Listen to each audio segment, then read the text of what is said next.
Os humanos mapearam cada canto do globo. Exploramos selvas e desertos. 0. Estudamos o espaço, mas avançamos apenas 11 quilômetros abaixo da superfície da Terra. Apenas 1/500º do caminho até o núcleo. Agora, estamos prestes a ir mais fundo.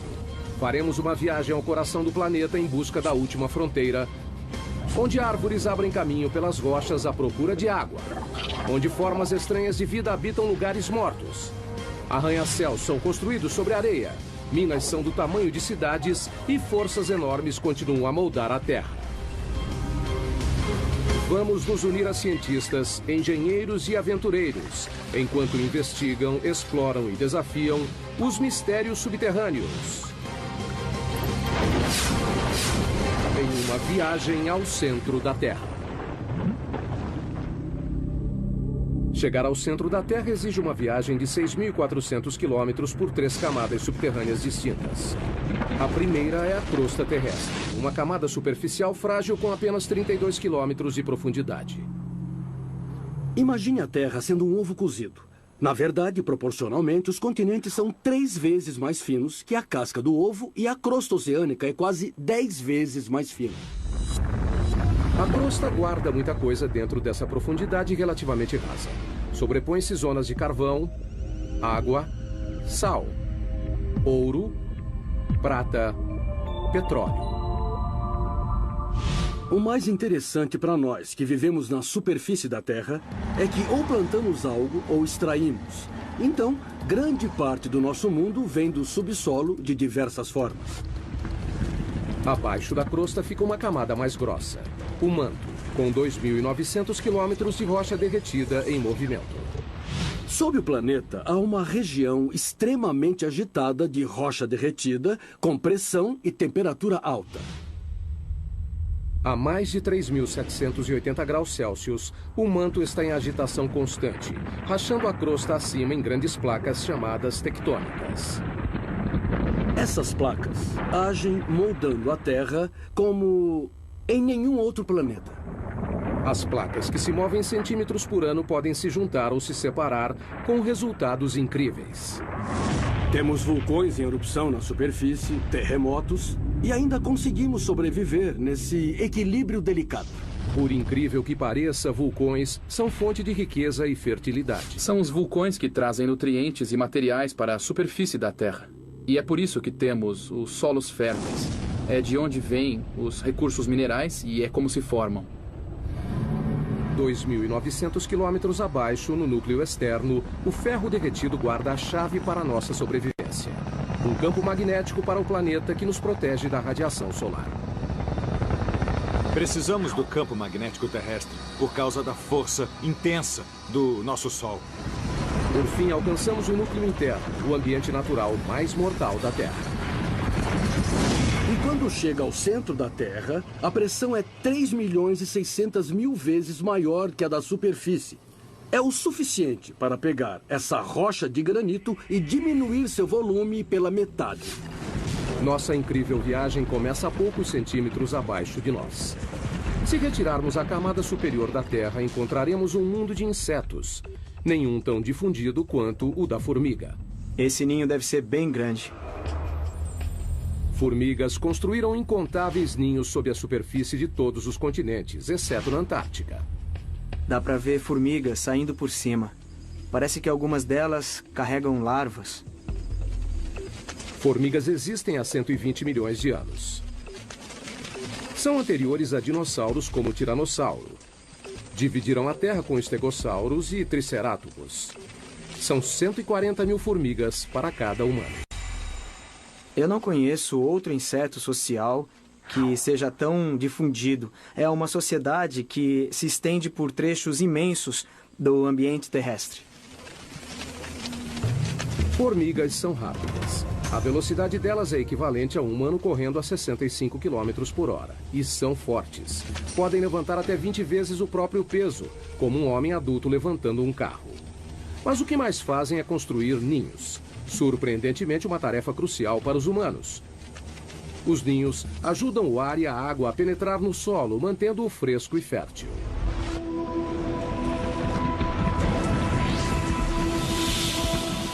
Abaixo da zona das formigas, a 2 metros. Londres, Inglaterra. 2 metros abaixo dessas ruas movimentadas estão as veias e artérias que suprem as necessidades da vida moderna. 45 mil quilômetros de rede de gás. 31 mil quilômetros de cabos elétricos. 64 mil quilômetros de encanamento. E o descanso final para milhões de pessoas. A 7 palmos é uma frase comum para morto e enterrado. Mas onde surgiu? A história teve início em Londres em 1665. A cidade sofreu uma epidemia de peste negra. No seu auge, o número de mortos chegou a mais de 7 mil por semana. O prefeito de Londres tentou impedir a propagação da infecção e ordenou que as sepulturas das vítimas da peste tivessem pelo menos 7 palmos de profundidade. Acreditava-se que os mortos poderiam infectar as pessoas saudáveis. Então, enterrar os corpos a 2 metros parecia fundo bastante para conter a doença. Mais tarde, as pessoas descobriram que a peste era transmitida através das pulgas e ratos pretos. No final, o surto de 1665 causou cerca de 72 mil mortes. 1 em cada 6 moradores de Londres. A cidade foi poupada apenas no ano seguinte, quando o grande incêndio de Londres acabou com todos os ratos. Mas a tradição da profundidade da sepultura foi espalhada pelo mundo.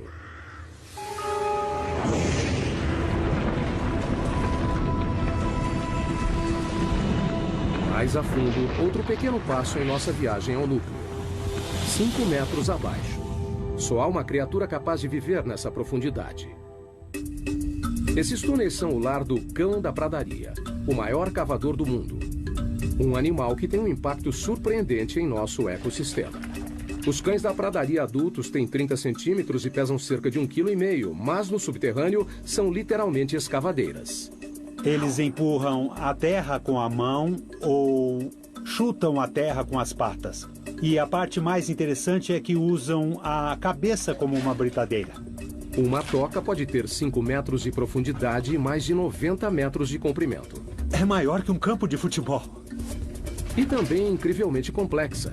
O projeto incorpora um sistema de condicionamento de ar sofisticado. 2 entradas de diferentes alturas criam um vácuo parcial que puxa o ar pela entrada mais baixa e empurra para fora pela mais alta. Então, a toca é um sistema bem complicado. Eu acho que não existe outro animal que tenha um sistema tão complicado. Essas pequenas criaturas têm uma importância inesperada para outros animais. Muitos outros animais dependem dos cães da pradaria para sobreviver. Por exemplo, essas tocas têm um impacto importante no modo como a água e os nutrientes circulam no ecossistema da pradaria. A grama com elas é mais nutritiva. O terreno se beneficia com a presença de cães da pradaria.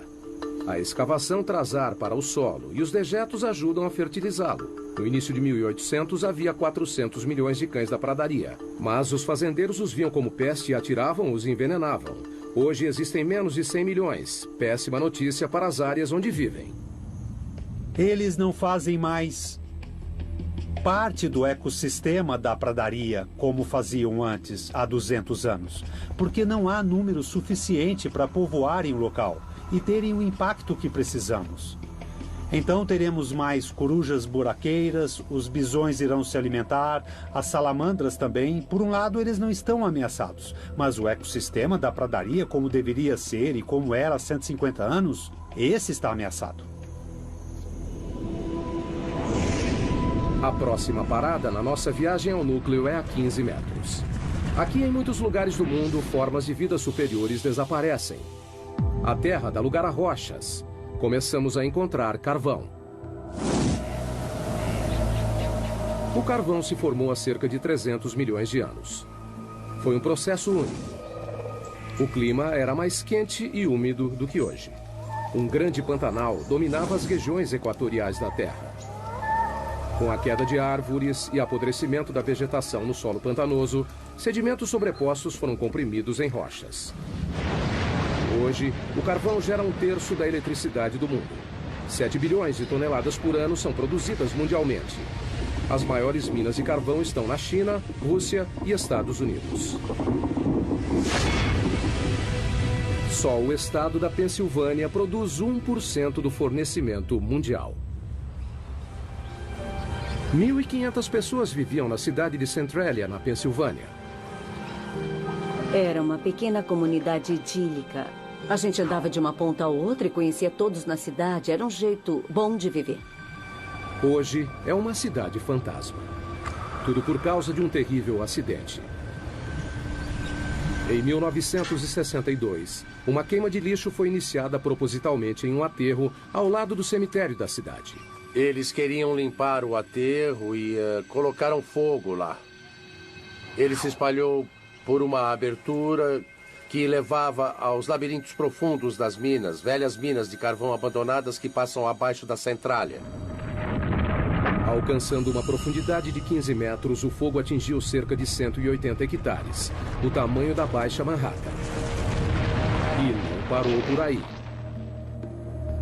O que alimenta o fogo é o carvão antrácito, rico em carbono e de combustão lenta. Muito bem, se olhar para a orientação da rocha, do leito de rocha, vai ver que se inclina neste sentido, indicando a tendência de um vale sinclinal. E na região do carvão antrácito, a maioria do carvão é encontrada nesse vale. Queimando a 650 graus Celsius, o ponto de fusão do alumínio, o fogo consumiu o solo e a rocha até não restar mais fundações.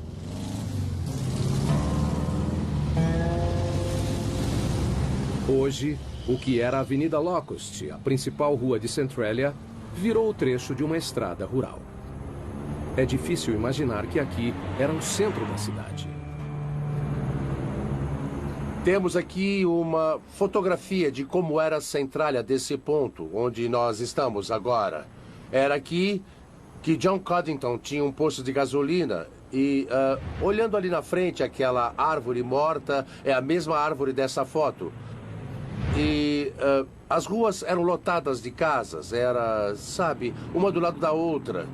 E agora não existem mais, todas estão... a natureza está reivindicando o lugar e não sobrou muito do que a cidade costumava ser. Essa casa, na Avenida Locust, do outro lado do posto de gasolina, pertencia a Bob Gadinsky. Em 1977 era uma única casa que minha esposa e eu adorávamos demais. Ficava em uma comunidade que era extremamente unida. Mas como pode ver hoje, não há nada além do mato que cresceu. Com o passar dos anos, o fogo ficou mais forte, mais ousado, chamuscando a paisagem, carbonizando as árvores, tudo do subsolo. Além do calor e da fumaça, o fogo emitia gás nocivo, como ainda faz até hoje. Tem monóxido de carbono, dióxido de carbono, sulfeto de hidrogênio e dióxido de enxofre. Então não é recomendável respirar este ar por causa desses gases que estão presentes. Quando as ruas começaram a se desintegrar, o governo federal interveio. Em 1984, o Congresso financiou uma evacuação voluntária. A maioria dos cidadãos de Centralia se mudou para nunca mais voltar. Era preocupante viver em cima do desastre. A gente se sentia preso. Eu estava preocupada com a segurança das crianças, então procurei sair o mais rápido possível. O fogo subterrâneo venceu. De 15 para 150 metros subterrâneos. Agora a terra já deu lugar ao leito de rocha. Essa é a zona de construção. A camada onde a maioria dos grandes projetos de construção do mundo toma forma. Como os metrôs. Existem 52 sistemas ferroviários subterrâneos no mundo. O mais extenso fica em Xangai, na China, com 420 quilômetros de trilhos, 55 quilômetros a mais que o de Nova York. Mas o túnel de metrô mais profundo é o de São Petersburgo, na Rússia, a 104 metros, quase a altura da Estátua da Liberdade. Antigamente os túneis eram cavados assim, ou assim. Agora eles usam isso. A tuneladora, também conhecida como tatuzão. A tuneladora foi usada pela primeira vez em 1956 para cavar o túnel de esgoto do rio Humber, em Toronto. A máquina tem 120 metros de comprimento. A cabeça de corte tem 15 metros de diâmetro e gira 3 vezes por minuto para escavar a rocha. Um feixe de laser a mantém no caminho. Conforme as tuneladoras avançam, anéis de aço e lajes de concreto são instalados. Como uma fábrica móvel, ela corta a rocha à frente e deixa um túnel finalizado para trás. A tuneladora é o segredo por trás de alguns dos maiores túneis do mundo, como o túnel base de São Gotardo, que liga a Suíça e a Itália através da cordilheira mais alta da Europa, os Alpes. Em seu lugar mais profundo, o túnel está a 2,5 km abaixo dos picos da cordilheira. Com 58 quilômetros, é o túnel ferroviário mais comprido do mundo. A construção começou em 1996. Foram utilizadas 4 tuneladoras que perfuraram 2 túneis paralelos simultaneamente dos 2 lados, através de 24 milhões de toneladas de rocha. Demorou 14 anos, mas, em outubro de 2010, o projeto foi finalizado. Antes, os caminhões levavam 4 horas para chegar de Zurique, na Suíça, até Milão, na Itália. O túnel diminuiu o tempo de viagem em 90 minutos. O leito de rocha pode ser um empecilho para os engenheiros, que precisam atravessá-lo para construir um túnel, mas esse mesmo leito é necessário para a base dos edifícios mais altos do mundo. Nova York, cidade dos arranha-céus mais antigos e famosos do mundo. Para manter esses prédios monstruosos em pé, engenheiros ancoraram as fundações no leito de rocha, montaram uma plataforma e construíram por cima. Na verdade, o horizonte de Manhattan espelha o leito de rocha abaixo. O método de ancoragem sustenta diversos arranha-céus, incluindo o prédio mais alto do mundo. O Burj Khalifa, em Dubai, tem 823 metros de altura, com uma fundação de 50 metros de profundidade. Mas um arranha-céu pode ser construído onde não há um leito de rocha? É um desafio que os engenheiros enfrentam na próxima parada de nossa viagem. 115 metros no subsolo, embaixo de um dos edifícios mais altos do mundo, o Petronas Towers, em Kuala Lumpur, Malásia. Incrivelmente, essas imensas torres de concreto e vidro não ficam no leito de rocha, mas sim na areia. Nunca construa casas da areia. Bom, provamos que casas podem ser feitas da areia com as técnicas de engenharia certas. A construção começou em 1996. Os 2 edifícios foram projetados com 88 andares, 460 metros de altura. Cada um pesaria em torno de 300 mil toneladas. No começo, a ideia era colocar as fundações em leito de rocha, mas análises revelaram que a rocha abaixo do local de construção se curvava acentuadamente para baixo, como um penhasco subterrâneo de quase 185 metros. Se continuassem, as torres ficariam metade sobre o topo do penhasco e metade fora. Um convite para o desastre. Se mantivéssemos a posição original, não haveria a torre desabaria. O local da construção estava em uma área confinada do centro. Não havia espaço para construir as 2 torres inteiramente no leito de rocha. Então, decidiram erguer toda a construção fora do leito de rocha. Mas isso significava fazer as fundações em uma camada de areia, através do solo macio. As fundações seriam mantidas no lugar pelo atrito, a mesma força que mantém um prego na madeira.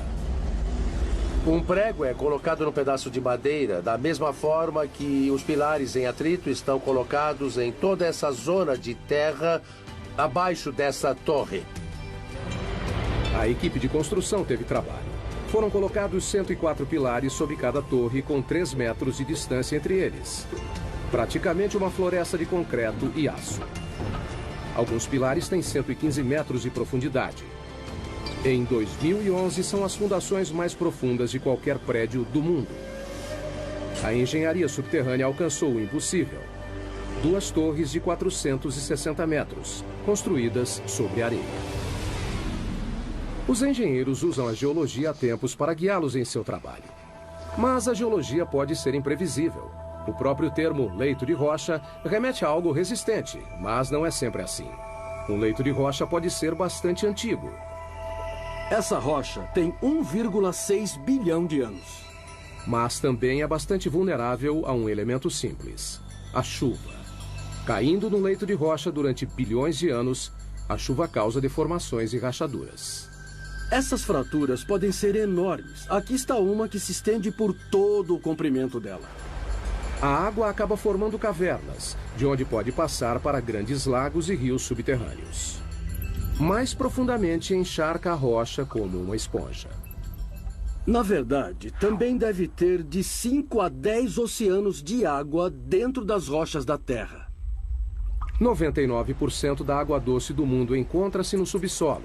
As maiores reservas estão na China, Rússia, África e Estados Unidos. O aquífero Ogallala é o maior dos Estados Unidos.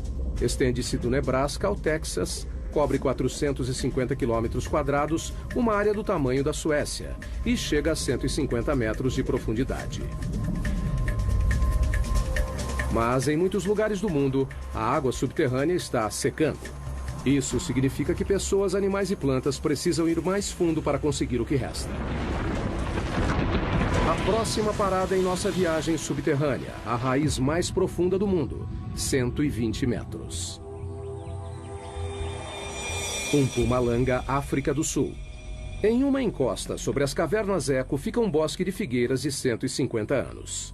Elas sobreviveram a um duplo desafio: crescer em rochas e sem nenhuma fonte de água aparente. Quando olha isso, parece que saiu do Senhor dos Anéis. Raízes e rochas normalmente não se misturam. Árvores geralmente crescem em solo fértil, mas o clima aqui é árido. Não há chuva durante metade do ano. As figueiras precisam de 23 litros de água por dia para sobreviver e até quebram rochas para conseguir. As raízes são geneticamente programadas para saber que a água se encontra abaixo delas. A ponta da raiz libera um tipo de lubrificante chamado mucilagem para suavizar a passagem da raiz. Conforme cresce, a raiz procura rachaduras e pontos fracos nas rochas. Figueiras contam com uma única raiz mestra para encontrar água. Essa vai bem fundo. A pergunta é: quanto? Bom, lá vamos nós, descendo para as profundezas da Terra. Quanto mais fundo, mais difícil, não é? Não é maravilhoso o que a Mãe Natureza faz? Só para procurar água? Puxa, essa raiz está meio esquiva. Tomara que a gente encontre alguma coisa mais na frente. Finalmente, Burroughs vê algo. Nossa, finalmente. A 37 metros de profundidade está o primeiro sinal de uma raiz de figueira. Demora 70 anos para a raiz chegar nessa profundidade. E quando encontra a umidade, a viagem acaba. Até o final da raiz, a profundidade é 120 metros. Estamos vendo as raízes mais profundas do mundo. Nesse momento tem água aqui. Tem água sendo bombada abaixo da minha mão até a árvore. O caminho todo até a superfície. Depois dos mamíferos subterrâneos, túneis artificiais e da raiz mais profunda, entramos na área dos minerais. As rochas são feitas de minerais. A humanidade extrai as riquezas minerais da Terra há mais de 40 mil anos. Mas o que fazer com uma mina que atingiu o fim da vida útil? Algo bem inesperado. É o que a próxima parada dessa viagem revela. Sala, Suécia. 150 metros de profundidade. Desde 2006, uma antiga mina de prata é o local da suíte de hotel mais procurada do mundo. Apesar de decorada com prata e com uma sala de jantar exclusiva, o banheiro mais próximo fica na superfície. E a temperatura ambiente é de 4 graus. A mina de prata, que hoje abriga um quarto, foi fechada em 1908. Durante 400 anos, os mineiros cavaram 40 mil toneladas de rocha, principalmente com as mãos. No século XVI, essa era a mina mais importante da Suécia. Hoje, o legado dos mineiros é visto nos túneis e cavernas que se estendem na escuridão por 20 quilômetros. O grande interesse turístico pela mina deu a ideia da suíte de hotel. As pessoas vêm aqui só para ter uma ideia do passado. A prata existe há 4,6 bilhões, desde a origem do sistema solar. foi formada a partir de partículas minerais lançadas no espaço pela explosão de estrelas. Capturadas no turbilhão de poeira dos planetas embrionários. Fundidas em pepitas puras pelo calor e água do subsolo. Hoje, a prata é extraída na Austrália, China, Europa e nas Américas, somando 20 mil toneladas por ano. Em Sala, a água que ajudava a criar a prata da mina ainda está lá. Metade da mina é cheia de água. Enquanto a mina funcionava, bombas levavam a água para ser filtrada. Mas isso acabou. Essa mina inundada contém cerca de 5 milhões de litros, o suficiente para encher 25 mil banheiras.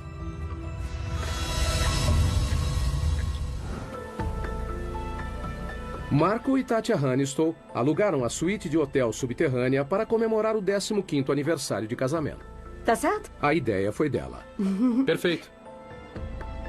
Bom, eu queria fazer uma grande surpresa para ele. E alguma coisa especial. Vamos lá?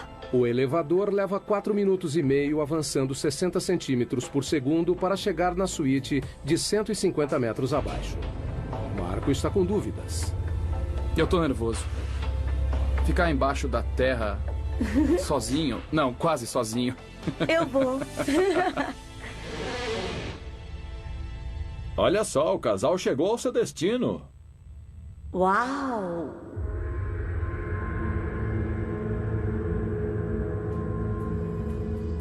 Ai, isso é maravilhoso. Quando o casal senta para jantar, Marco ainda está um pouco apreensivo. Maravilha, agora só tenho que ter coragem para dormir. Mas no fim ele consegue passar a noite. Uma noite inesquecível. A água subterrânea é o maior agente para mudanças no subsolo.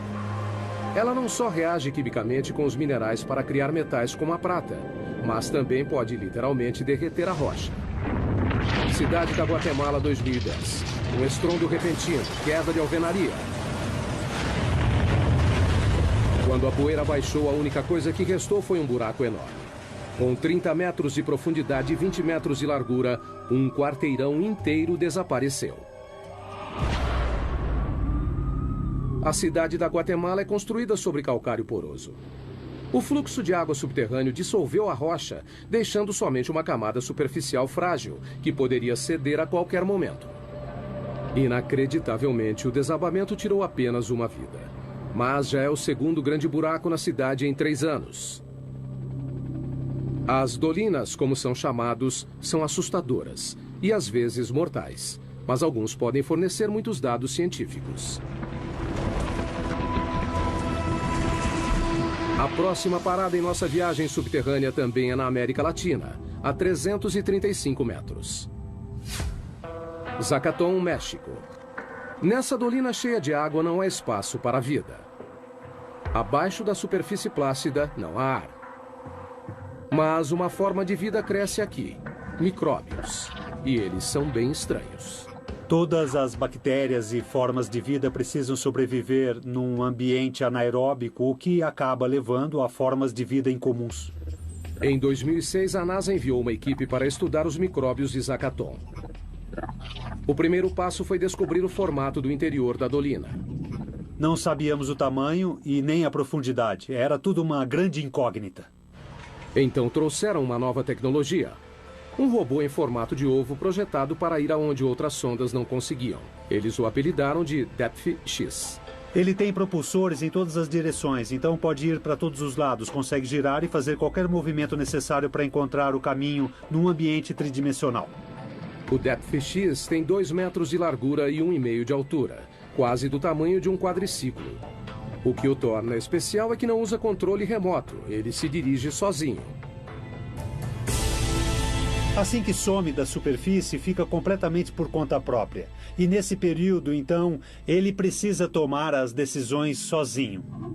Para enxergar, o robô depende do sonar, uma tecnologia desenvolvida no início do século XX para emitir ondas sonoras potentes pelas paredes e o chão da dolina. Como um morcego voando em uma caverna escura, o robô cria um mapa em 3D, atualizado e contínuo em sua memória. A habilidade do DepthX em pensar por conta própria foi algo pioneiro na engenharia robótica. Para poder mapear, para coletar uma amostra ou voltar para a superfície, são escolhas que dependem somente dele. Depois de 50 mergulhos, o DepthX conhecia cada centímetro do lugar. As pessoas se perdem em grutas e não sabem se estão na segunda ou terceira interseção. Um robô como o DepthX faz um bom trabalho para distinguir dessas situações confusas e, em alguns casos, faz melhor que as pessoas. Em pouco tempo, os segredos de Zakaton foram desvendados. Sabemos que é quente. Talvez existam aquíferos termais alimentando Zakaton.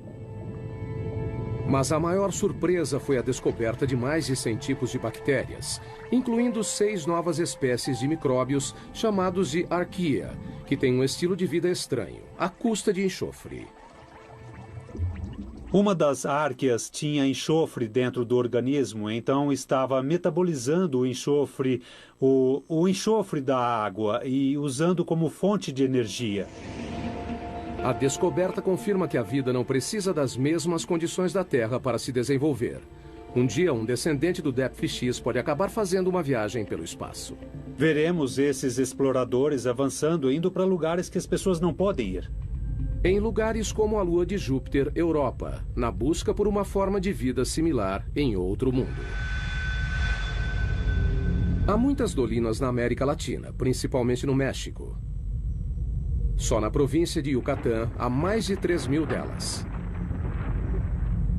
Algumas contêm água, outras não. Mas nenhuma delas pode ser comparada à nossa próxima parada da viagem.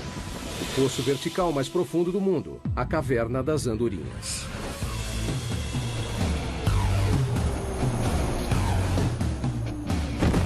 Para alguns paraquedistas, essa gruta representa um desafio único.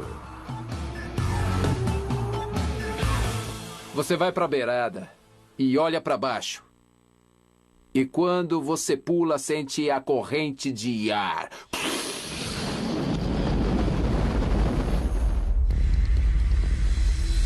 ...430 metros de profundidade. 40 metros de diâmetro no topo, que se abre para 2 hectares no fundo. O poço tem as mesmas dimensões do Empire State. A Caverna das Andorinhas recebe esse nome por causa das aves que fazem ninhos em suas paredes superiores. Milhões delas saem ao amanhecer e voltam ao anoitecer. Mas o que é fácil para os pássaros é difícil para um paraquedas. A posição e a noção de tempo são tudo. No subterrâneo, os paraquedistas correm o risco de ficar desorientados. Quando salta para o subterrâneo, as paredes te cercam. Vai encarar uma parede o tempo todo. O paraquedista tem 6 segundos e meio para puxar a corda. Se demorar mais, não haverá tempo do paraquedas abrir. A queda é de 37 metros por segundo. Acertar o chão nessa velocidade é como bater o carro contra uma parede de tijolos a 130 km por hora. Mas e para voltar à superfície? Nós prendemos em uma corda de resgate amarrada a uma manivela e podemos subir 2 paraquedistas em 10 minutos. Daí repetimos tudo. Seguindo em direção ao centro da Terra, estamos em busca de minerais. Nossa próxima parada, a maior mina de sal do mundo em Ontário, Canadá. A mina Sifto, a 550 metros. O sal é uma espécie de rocha composta de sódio e cloro. É tudo que restou do oceano que uma vez cobriu a Terra. Por causa das mudanças climáticas, ele evaporou. Um adulto normal precisa consumir uma colher de chá por dia ou corre o risco de ficar doente, em coma e até morrer.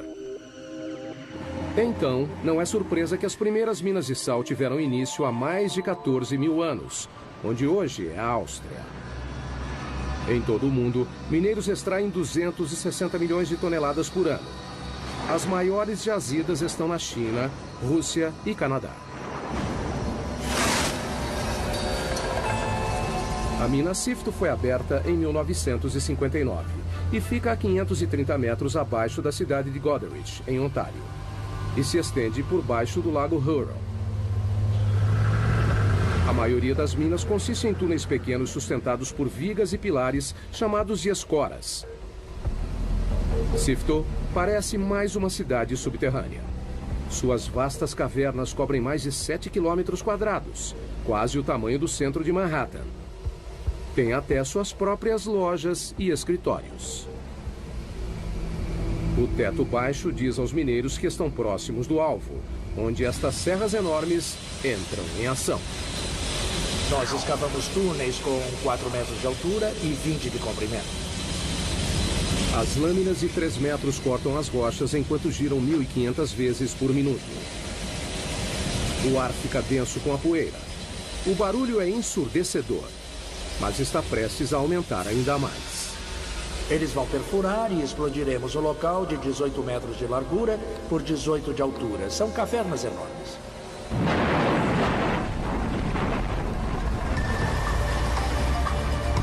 Caminhões gigantes levam as rochas cortadas de volta para a mina e colocam nas mandíbulas de um triturador faminto. Os caminhões descarregam 10 vezes por hora, o tempo todo, 7 dias por semana. Nos 4 minutos em que esse monstro é carregado, lascas de 250 quilos são reduzidas a pedras menores. Esteiras levam o sal para o silo regulador. É um tanque enorme que coloca o sal dentro dos baldes que sobem e descem e mandamos o sal para cima. Mas esse grande silo é uma vantagem enorme para nós.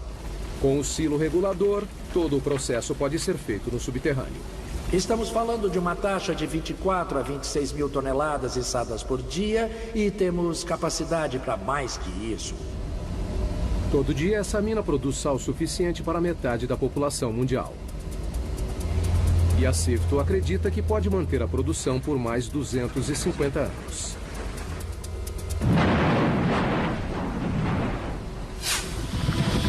Nossa próxima história nos leva a 180 metros abaixo da mina Sifto, uma outra mina de sal em Sondershausen, Alemanha.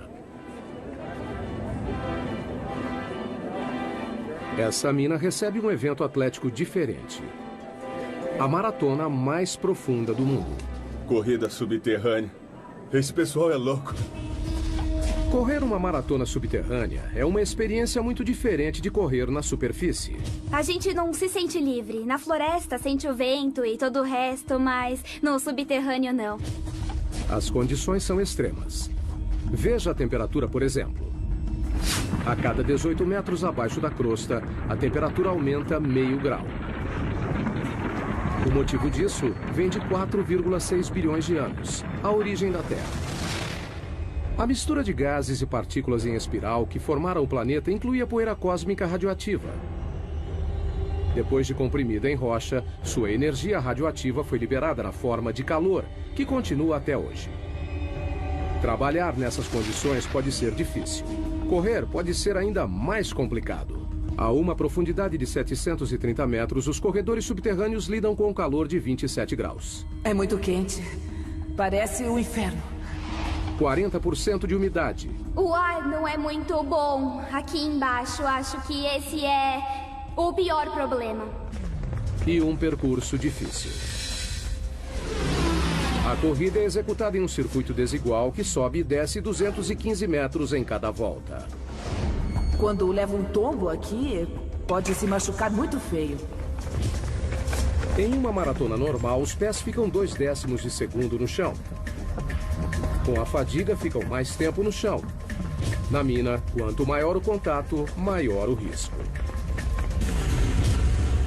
Tá vendo isso aqui? É escorregadio. Precisamos de tênis com uma boa sola, como essa que é grande, mas eu acho que podia ser maior.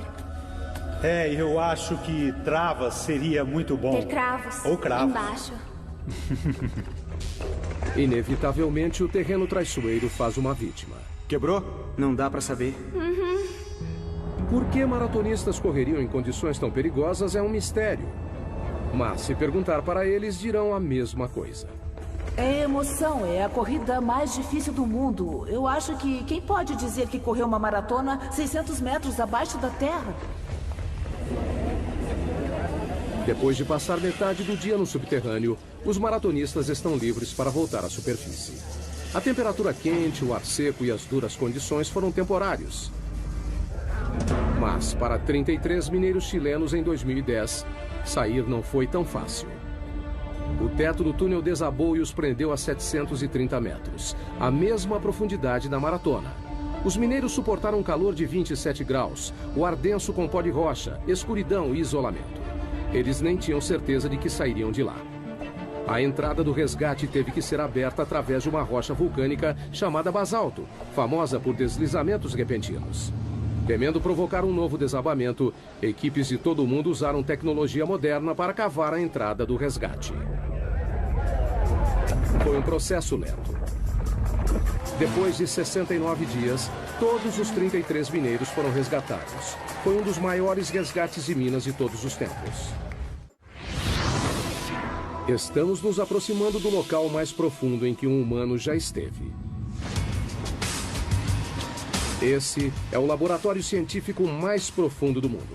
É bem movimentado aqui. O Observatório de Neutrinos de Sudbury, ou Snow Lab, está a 2 quilômetros abaixo do centro de Ontário. 2 experimentos estão em andamento. Um deles está na fase final de comissionamento. 3 experimentos grandes estão em construção. Os cientistas estão à procura de algo que só pode ser visto a 2 quilômetros abaixo da superfície. Partículas minúsculas de matéria cósmica, chamadas neutrinos. Tão pequenas que 200 cetilhões deles caberiam em um grão de areia. São 200 com 24 zeros. Não é uma surpresa que os neutrinos sejam fracos. Elas são partículas incrivelmente leves e, normalmente, passariam pela Terra completamente despercebidas. Cientistas descobriram os neutrinos em 1956. Estão em todo lugar do universo. Para detectar algo tão pequeno, precisa filtrar e excluir os raios gama, os raios X e a radiação ultravioleta que constantemente bombardeiam a Terra do espaço. Queremos provar que não é uma radiação convencional que de algum modo interfere e imita os sinais esperados. Então precisamos de muita proteção. Por isso o laboratório é tão profundo. Esses raios cósmicos tornariam a medição sensível do neutrino algo impossível. Os 2 quilômetros de rocha no laboratório Sudbury reduzem esses raios cósmicos a um fator de 10 milhões. Encontrar algo tão pequeno quanto o neutrino requer equipamentos grandes. Se você procura uma partícula, precisa aumentar suas chances de vê-la. Cobrindo uma área de 7.250 metros quadrados, tão grande quanto 6 piscinas olímpicas, as câmaras e túneis interligados do laboratório parecem mais uma estação espacial ou uma base lunar do que um laboratório subterrâneo. O laboratório levou 18 anos para ser construído e custou cerca de 70 milhões de dólares. Neutrinos deixam um pequeno traço de luz quando atravessam certas substâncias. Essa caverna já abrigou 60 mil toneladas de rocha.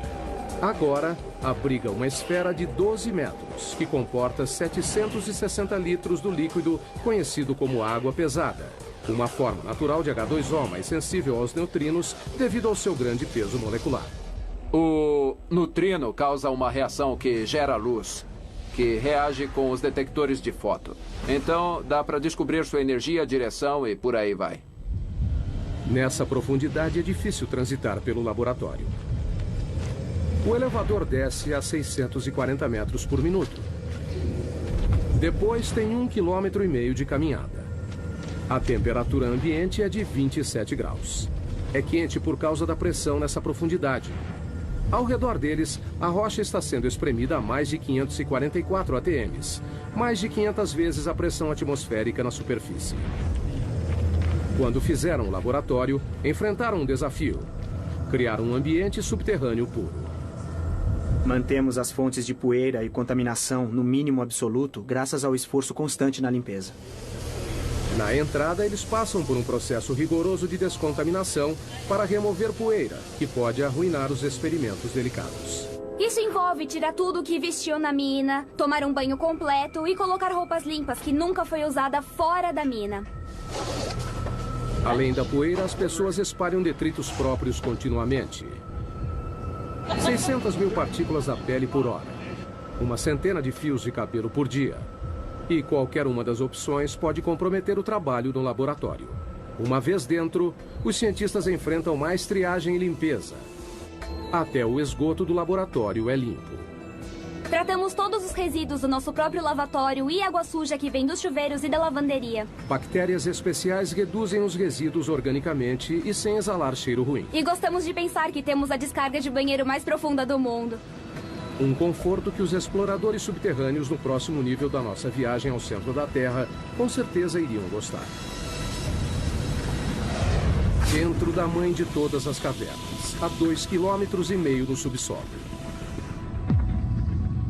Esses exploradores poloneses esperam ir além do que qualquer outro explorador já foi. Eles treinam para uma descida na J2, que faz parte dos 2,5 km de profundidade do sistema de cavernas Chev, no México. O que nós procuramos é a caverna mais profunda do mundo. A erosão da água da chuva criou a J2. A descida envolve fissuras, desvios e câmaras alagadas. Passar por esse percurso subterrâneo não será fácil. Temos que continuamente treinar para conseguir isso. A descida de 2,5 km é tão profunda quanto a altura do Monte Santa Helena. Por isso, os exploradores precisam se equipar como montanhistas subterrâneos. Arnesses, cordas, grampos e capacetes. A caverna Kasprovia Nizhnia, na Polônia, tem condições similares à J2. Só não é tão profunda. O treinamento da descida começa. Conforme a equipe desce, a frequência cardíaca sobe para 140 batimentos por minuto. Os exploradores geralmente queimam 6.000 calorias por dia, quase o dobro do normal diário. A gente tem que trazer muito alimento para a caverna. Na expedição verdadeira, cada explorador carregará mais de 27 quilos de alimento para um acampamento até quase metade do caminho. Mesmo que seja cansativo carregar todo esse alimento para cá, porque estamos a pouco mais do que 1 quilômetro, é essencial, porque a gente precisa encher a barriga. Os exploradores adoram entrar no subterrâneo. Quanto menor e mais apertado, melhor. Para mim é como um parquinho. É brincar com os amigos. Mas a verdadeira J2 não é um jardim de infância. Ela contém passagens tão apertadas que até os exploradores mais experientes achariam assustadoras. Eu sou pequena, então não costumo me sair mal em lugares apertados, mas não entro em lugares muito apertados. Eu acho que odiaria isso. Para passar pelas fissuras, os exploradores precisam reunir toda a experiência e habilidade. Porque se você escorregar apenas 20 centímetros, você pode ficar preso em uma fissura. O que poderia ser fatal, já que o resgate não conseguiria chegar tão longe. A descida continua. Os exploradores seguem a viagem. Você desce, desce e desce cada vez mais e você não pode pensar em subir, só em descer cada vez mais. O maior desafio da J2 é a água. A gruta leva a uma série de câmaras alagadas chamadas fossas. São 3 dias rastejando, pulando, escalando e descendo para chegar nesta passagem alagada, cheia de água, onde você precisa usar o equipamento de mergulho e então o jogo começa. Se chover enquanto estiverem no subterrâneo, a equipe corre o risco de ficar presa. Na última expedição, a J2, 2 equipes ficaram presas nessa caverna. Mas com o avanço do treinamento, uma volta para o México é uma perspectiva que ainda deseja. Nossa equipe era de 6 pessoas, nós descobrimos a entrada, então sinto como se fosse nossa caverna. A essa profundidade há ar e água, mas não há luz do sol. Por isso, os exploradores não costumam encontrar muita vida. Então, cientistas que procuram pistas sobre a origem da vida na Terra devem ir mais além. No fundo do mar. Aonde quer que vá, no fundo do oceano, vai encontrar água que carrega vida microbiana. No litoral de Vancouver, na Colômbia Britânica, o submergível Alvin faz o mergulho. Pensamos nos estudos como nossas missões da Apollo. Alvin é um mini submarino de águas profundas de 16 toneladas e 7 metros de comprimento. Ele leva uma equipe de 3 pessoas a 2,5 km de profundidade na busca por micróbios gerados do interior da Terra. Os micróbios não se parecem com nada na superfície. 75%, no mínimo, do conteúdo genético dessas vidas nós não conseguimos reconhecer. É isso que o Alvin procura. Água quente saindo debaixo do leito do mar, que é rica em micróbios. Estamos começando a entender que eles existem, só não entendemos direito exatamente como. Essas aberturas podem atingir temperaturas de 400 graus Celsius. São resultado do movimento das placas tectônicas. O litoral de Vancouver fica sobre a placa Juan de la Fuca, uma das mais de 12 placas que estão em constante movimento. Quando as bordas das placas se afastam, criam fissuras gigantes no leito do oceano. A água é sugada, aquecida no subsolo e então liberada por aberturas no fundo do oceano em um ciclo contínuo, trazendo os micróbios com ela. A equipe de Katrina não faz ideia de até onde existe vida dentro da crosta. Essa é uma das coisas mais surpreendentes. Não sabemos até onde há vida. Para descobrir, estão instalando sensores conhecidos como rolhas em uma área de 3.240 km² do leito do mar, 2 vezes maior que o tamanho da cidade de Los Angeles.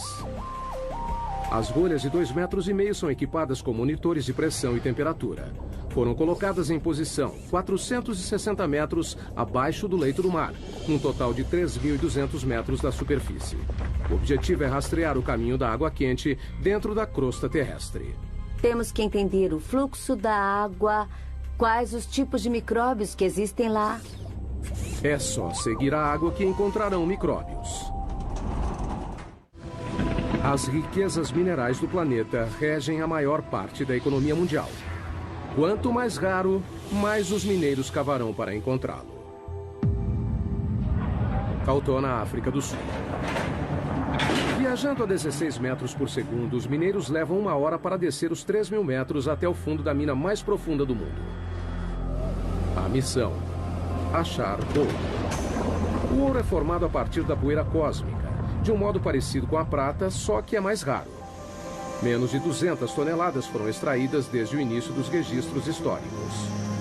A produção da Tautona, de 12,5 toneladas por ano, fornece metade da oferta mundial de ouro. Assim que o elevador abre, um sopro de vento quente recebe os mineiros. A essa profundidade, a temperatura ambiente é de 54 graus Celsius, mais quente que um dia de verão no Vale da Morte. Um sistema de ar-condicionado enorme abaixa para 28 graus. Ainda quente, mas suportável. Enquanto os 5.600 mineiros que trabalham aqui suam a camisa nas galerias e túneis, também precisam ficar de olho no teto. Nessa profundidade, qualquer tremor pode provocar um pequeno terremoto subterrâneo. A queda de rochas mata diversos trabalhadores todo ano. Na próxima parada da viagem ao centro da Terra, vamos 3 vezes mais fundo que os mineiros de Tautona, para o lugar mais profundo já alcançado por humanos. No Pacífico Ocidental, a 11 quilômetros subterrâneos, encontra-se a Depressão Challenger, uma fissura de 69 quilômetros de largura no leito do oceano, que se estende por 2.530 quilômetros. A mesma distância de Nova York a San Antônio, no Texas. E o perigo aqui não é o calor ou os tremores de terra, é a pressão. Em 23 de janeiro de 1960, o oceanógrafo suíço Jean Piccard e o comandante da Marinha americana Don Walsh partiram em uma embarcação subaquática única para se tornarem os primeiros e até agora únicos humanos a verem o verdadeiro fundo do mar. Don Walsh revive a viagem histórica. Foi o único submersível que foi até a Depressão Challenger e por quase 50 anos ninguém mais voltou lá. E por uma boa razão. A pressão a 11 quilômetros de profundidade é esmagadora. 1.080 ATMs. Imagine o peso de 48 Boeing 747 em cima de um dedo. Para suportar esse peso incrível, Piccard projetou um submergível chamado Trieste.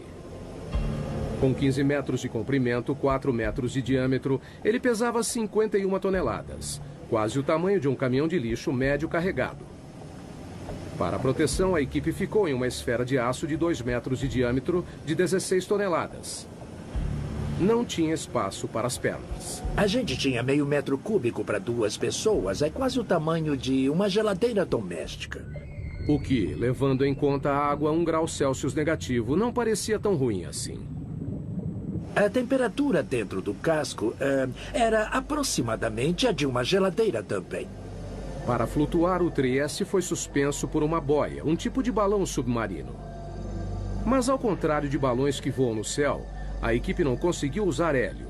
Então decidiram usar outra coisa. Todos sabemos que petróleo é mais leve que a água, então o Trieste usou gasolina. Foram necessários mais de 85 mil litros de gasolina para conseguirem flutuabilidade. O suficiente para encher 500 tanques de carro. 8 da manhã, hora da ação. A descida começa. É um processo lento e cauteloso. O tamanho e o posicionamento das janelas da cabine do Trieste dificultam a visão. Esta é a janela de visão principal. É uma peça de acrílico de 18 centímetros de espessura e tem uma portinhola do outro lado da esfera com uma janela menor. E tem uma janela no tubo de entrada. A 200 metros, o Trieste mergulhou na escuridão. Eles atingiram o limite de penetração da luz solar. Mas a 910 metros, a natureza trouxe ajuda. A única coisa que iluminava o abismo era a bioluminescência dos animais e plânctons.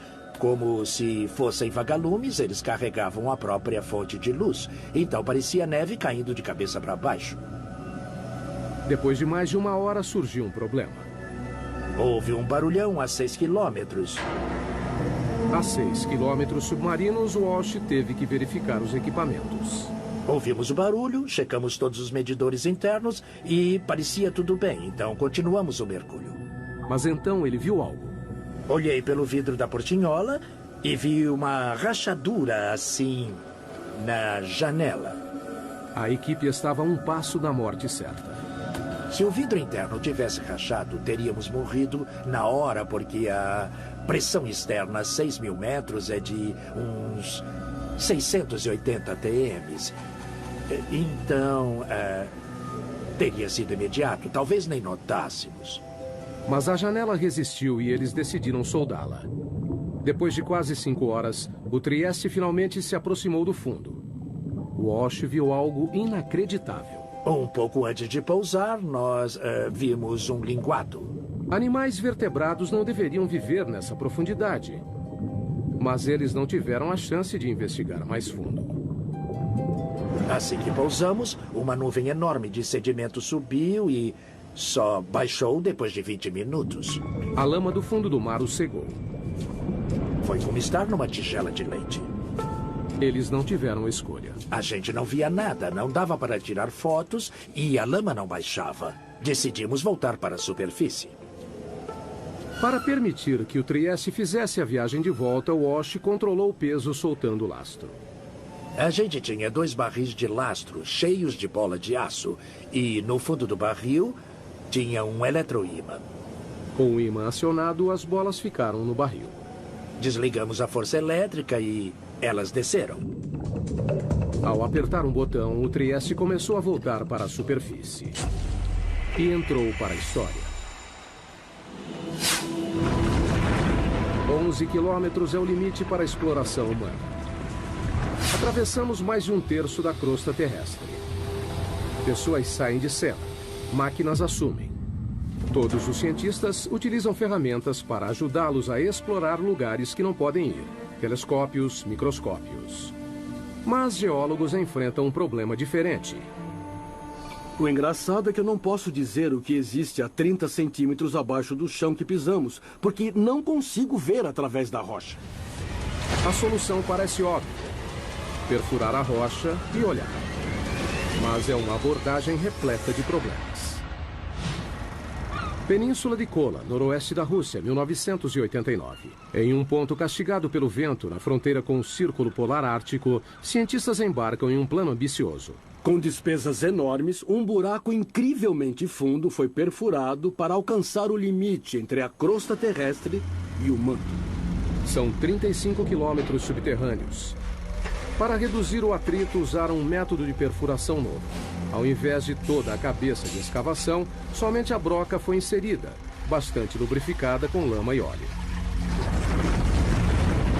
A 6 quilômetros, a perfuração descobriu fósseis de plâncton de 18 milhões de anos em um estado de conservação impressionante. A 11 quilômetros, encontraram rocha de 4,4 bilhões de anos. Zircão, o mineral mais antigo do planeta. Mas, com o aumento da temperatura a cada metro, nos 12 quilômetros, ela chegou a 300 graus Celsius. A perfuração parou de repente. A temperatura aumenta muito rápido conforme avança para o interior do planeta. Com a profundidade dos buracos, a broca de metal não aguenta e então começa a se derreter. Pelos próximos 14 anos, houve tentativas de retomar a perfuração, mas todas fracassaram. Não temos equipamentos nem materiais que suportem a temperatura e pressão que existem a dezenas de quilômetros subterrâneos. O poço superprofundo foi abandonado em 2003. Então, se não conseguem perfurar, o que os geólogos fazem? Usam os ouvidos. Não vemos o que há dentro do planeta, ouvimos o que há dentro do planeta. Sismógrafos, como são conhecidos, são leitores que monitoram os sons dos movimentos das rochas no subsolo. Eles literalmente ouvem os terremotos. Há terremotos de magnitude 6 ou maior a cada 3 dias em média. E isso faz o mundo se modelar. As vibrações mudam de acordo com a densidade da rocha. Dados que geólogos podem ler.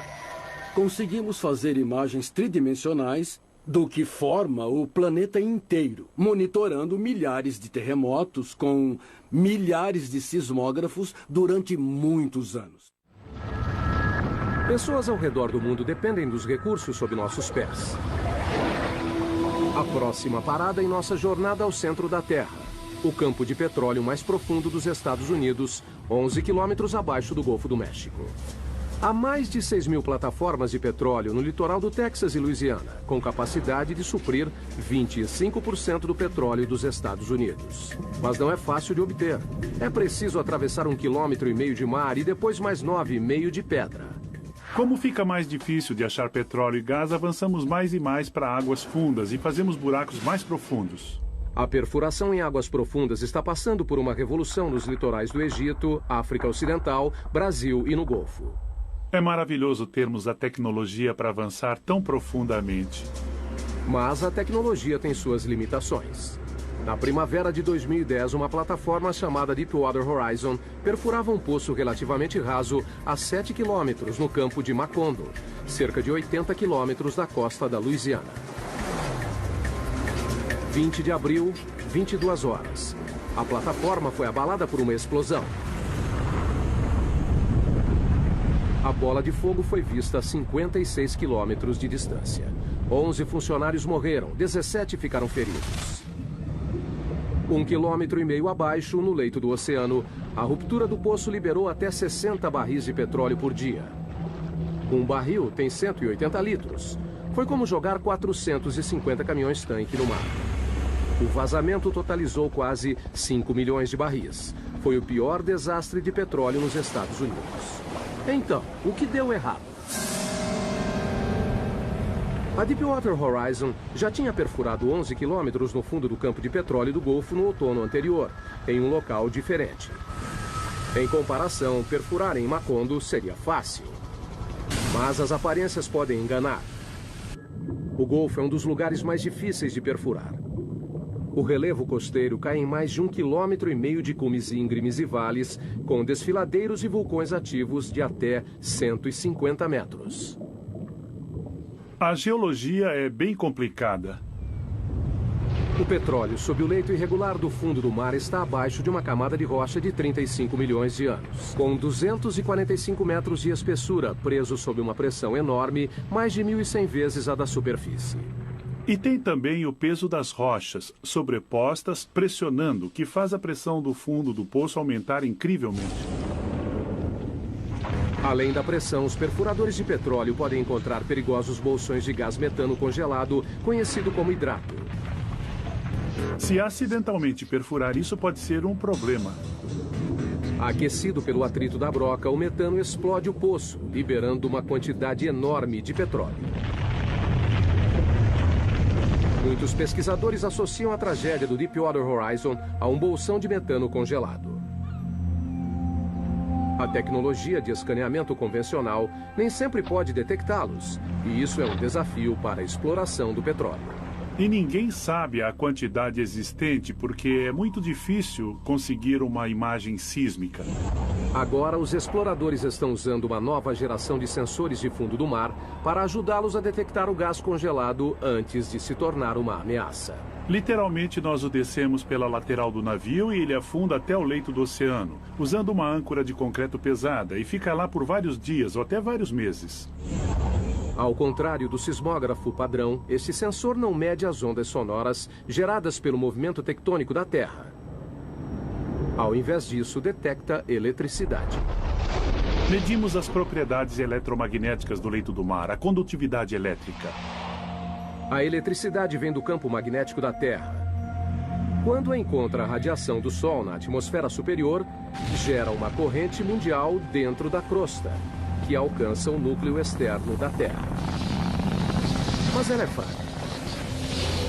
Medimos menos de 1 nanovolt no fundo do oceano. Os sinais que nos interessam são pequenos. A corrente passa por diferentes rochas dependendo da facilidade com que conduzem ou resistem à eletricidade.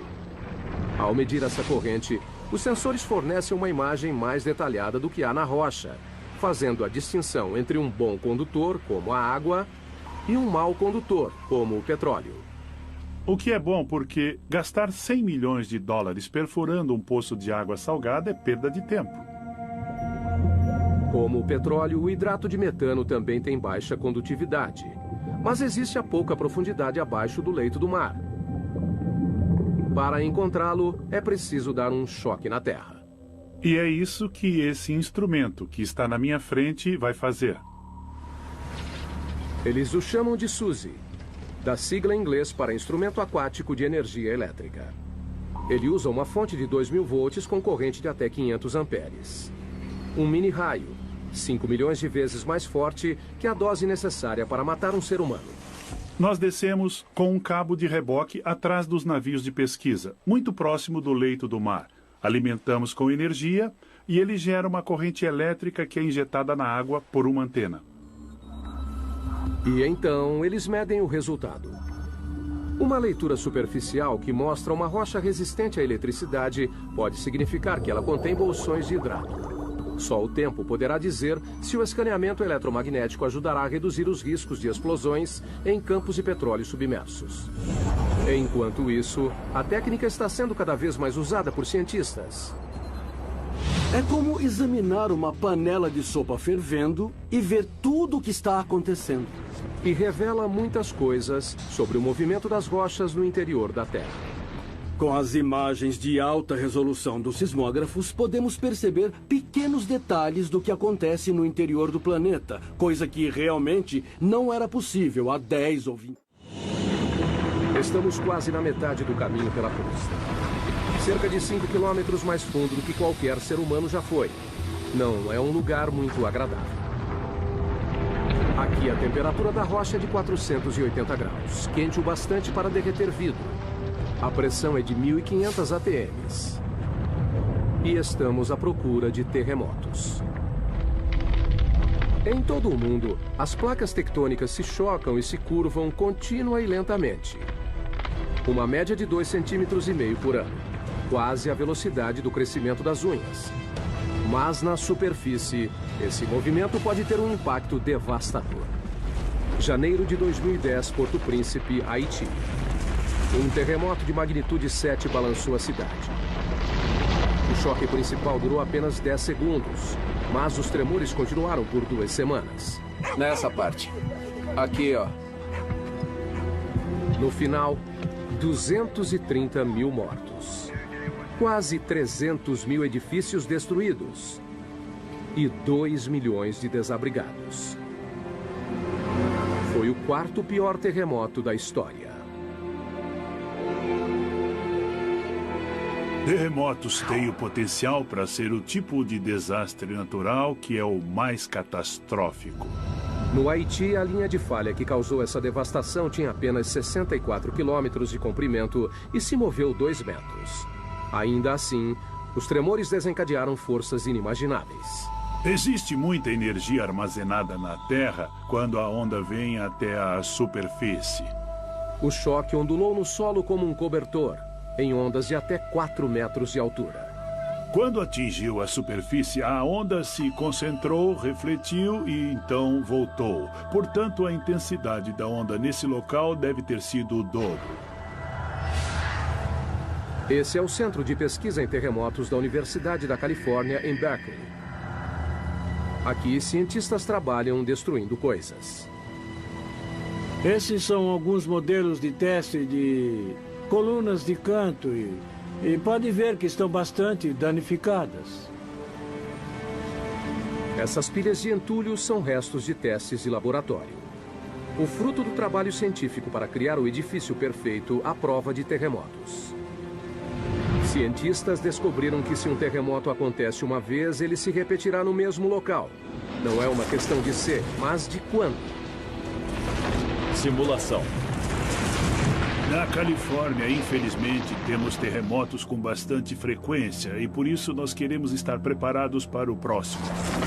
As opções são se mudar ou se proteger. Simulação. Nós temos que nos preparar para os terremotos com projetos melhores. Durante um terremoto, o movimento mais perigoso não é para cima e para baixo, mas de um lado para o outro. Aqui, ó. Nessa parte. Este engenheiro trabalha em um projeto para deixar as paredes mais resistentes aos movimentos laterais mortais que derrubam edifícios. Criamos um tipo de conexão aqui, então ela faz a transferência da carga lateral. Esses painéis são ligados por chapas de aço que recebem a tensão. As placas podem quebrar sem que a parede desabe. Os painéis são uma mistura de concreto e fibras de aço para os tornarem mais flexíveis e menos quebradiços. Foram projetados para serem danificados. A equipe de Berkeley usa uma variedade de equipamentos para submeter novos projetos a lentos processos de destruição. Este enorme bloco de concreto tem 8 metros de comprimento e 7,5 de altura. Pesa 300 toneladas. Há muita energia latente presa em toda essa estrutura. Quando esses 4 cilindros hidráulicos empurram o bloco, eles transferem a energia para as estruturas em teste. Nesse caso, as estruturas são as colunas e vigas semelhantes à de um arranha-céu. Ninguém sabe qual será o resultado. É a primeira vez que testamos algo desse tipo. O objetivo é levar tudo ao limite. O edifício é empurrado em uma direção e as vigas são giradas contra as colunas. O aço curvou, mas a estrutura sobreviveu. Um começo promissor para esse projeto. Mas a única maneira de ter certeza que a estrutura se manterá durante um terremoto é fazer um acontecer.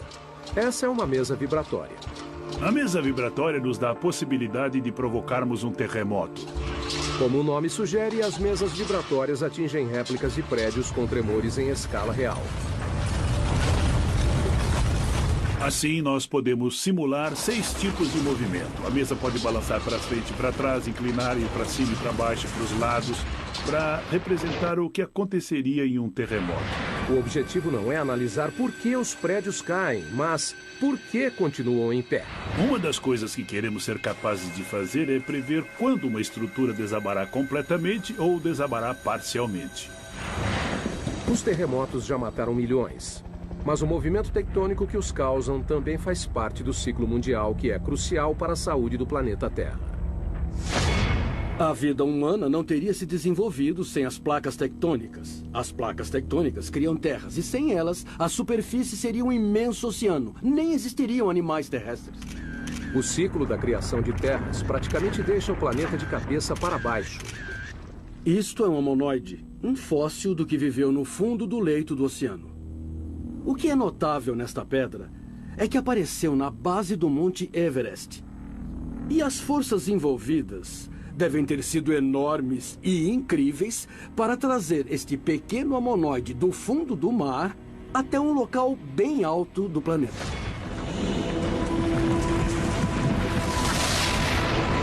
E a fonte dessas forças estão mais abaixo das placas tectônicas. É a próxima parada da nossa jornada ao centro. 35 quilômetros abaixo está o manto. Uma vasta região com 2.900 quilômetros de profundidade que compreende 70% da massa do planeta. Aqui, a corrida para ver quem provoca mais mudanças nas rochas é entre a temperatura e a pressão. A 56 quilômetros, a pressão é 16.500 vezes maior que a da superfície. Mais do que um humano aguentaria. Essa câmara de alta pressão ilustra o impacto que isso teria no corpo humano desprotegido. Logo, ficaria impossível de respirar, com os pulmões contraídos e a implosão das costelas. Com mais 3 quilômetros a 59 de profundidade, a pressão reduziria nossos ossos a pó. Mas a temperatura também sobe, graças à liberação de energia radioativa do manto. O calor de 980 graus é capaz de amaciar as rochas. Elas começam a se transformar em magma. Magma é o que acontece quando a rocha atinge a temperatura de fusão e vai do estado sólido para o líquido. Ela pode atravessar grandes distâncias de terreno quando é expelida para a superfície da Terra. Enquanto percorre a superfície, o magma se mistura com uma série de substâncias que o tornam ainda mais volátil.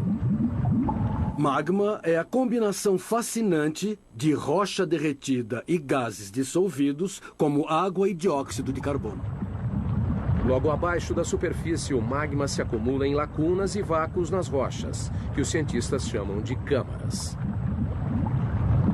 A câmara mais profunda detectada até hoje fica 33 quilômetros abaixo de Oahu, Havaí.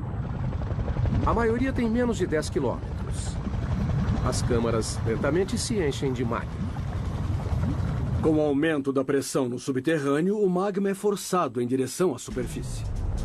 Uma hora o ponto de ruptura é atingido. O resultado, erupção vulcânica. Uma das imagens mais poderosas do interior da Terra é dos poucos lugares onde o interior vem para a superfície, como no vulcão. 500 milhões de pessoas no mundo vivem bem perto de um vulcão. Uma única erupção pode ser catastrófica. Vulcões podem subir bem depressa e, em alguns casos, levaram dezenas de milhões de anos para serem criados. Acontecem sem aviso, chegam a 530 graus e é quase impossível de serem parados. Abril de 2010. O vulcão Eiffel entra em erupção na Islândia. Liberou 99 milhões de metros cúbicos de cinzas, o bastante para encher 40 mil piscinas olímpicas. Uma nuvem de cinzas de 9 quilômetros foi para o ar. Espalhou-se por mais de 1.800.000 quilômetros quadrados, maior que a área do Alasca. A erupção provocou uma paralisação de 6 dias dos aviões em todo o hemisfério norte e segurou mais de 1 milhão de passageiros por dia. Os serviços voltaram ao normal depois de 1 mês. Estamos chegando ao núcleo externo em nossa jornada ao centro da Terra. Uma zona de 2.100 quilômetros de ferro derretido, imprensada entre o manto e o núcleo interno sólido. Para chegar aqui, passamos por água e rocha. Combatemos temperatura e pressão. E revelamos os segredos subterrâneos que moldam nossas vidas. Mas um mistério permanece. O que faz a Terra ser magnética?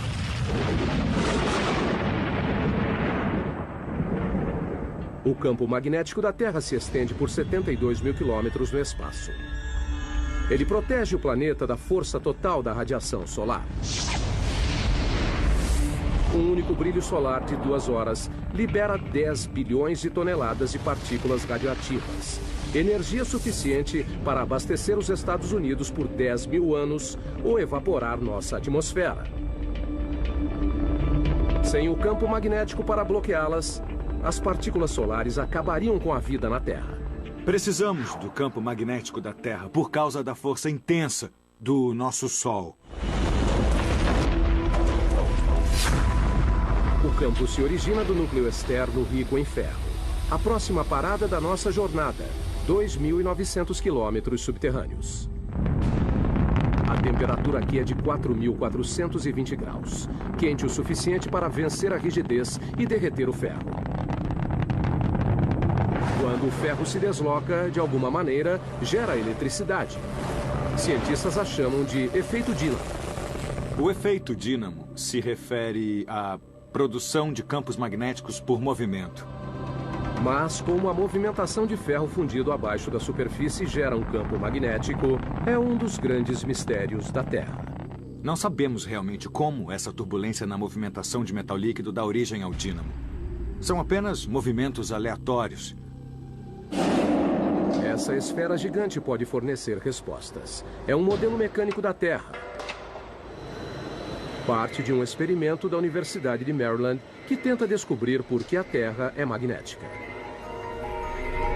A esfera tem 9 metros de diâmetro, pesa 23 toneladas e tem rotação de até 130 km por hora.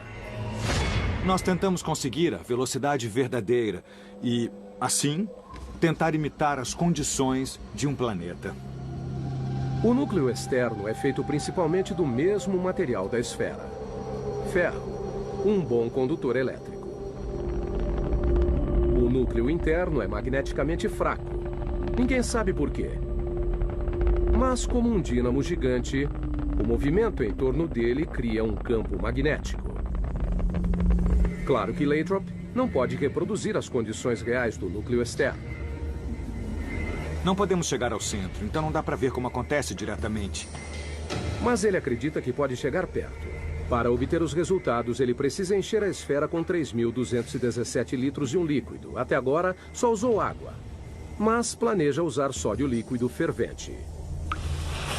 O sódio é inflamável. Temos que ser bem cuidadosos com os riscos de incêndio. Mas, além do ferro fundido, é o único material que pode fazer o trabalho. O sódio tem a vantagem de fundir a uma temperatura relativamente baixa e é um excelente condutor comparado ao ferro líquido. A esfera é o mais novo de uma série de experimentos.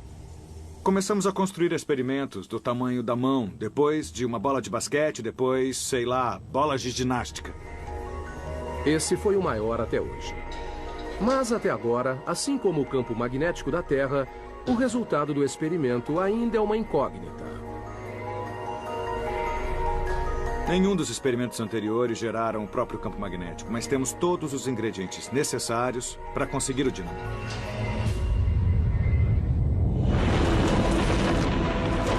Quase 6.500 quilômetros subterrâneos, chegamos ao final da nossa jornada, o núcleo da Terra. Uma massa de ferro com 2.400 quilômetros de diâmetro, com uma área de superfície um pouco maior que a América do Sul. A temperatura aqui é igual à da superfície do Sol. Mas o peso de todo o planeta apoiado nele mantém o ferro rígido. A pressão é muito intensa. É mais que 3,5 milhões de vezes maior que na superfície. A mesma convicção que ajuda a gerar magnetismo também empurra o calor para a superfície no processo de resfriamento do núcleo. Quando a temperatura cai, o núcleo solidifica lentamente. Um dia, não haverá mais rocha derretida para criar o campo magnético. Mas o Sol já terá se extinguido, acabando com a Terra antes desse dia chegar. Enquanto isso, o calor do núcleo ajuda a impulsionar o lento ciclo do manto, que renova a superfície, alimenta a química de nossa riqueza mineral e gera o campo magnético que nos protege do universo hostil. As chances de se encontrar outro planeta como a Terra são realmente mínimas. Descemos quase 6.500 quilômetros para o fim da nossa jornada. Vimos túneis que atravessam montanhas e minas do tamanho de cidades. Passamos por fogo e inundação, terremotos, vulcões, pressão esmagadora. E descobrimos o segredo mais profundo da Terra. É o que acontece no subterrâneo que mantém o planeta vivo.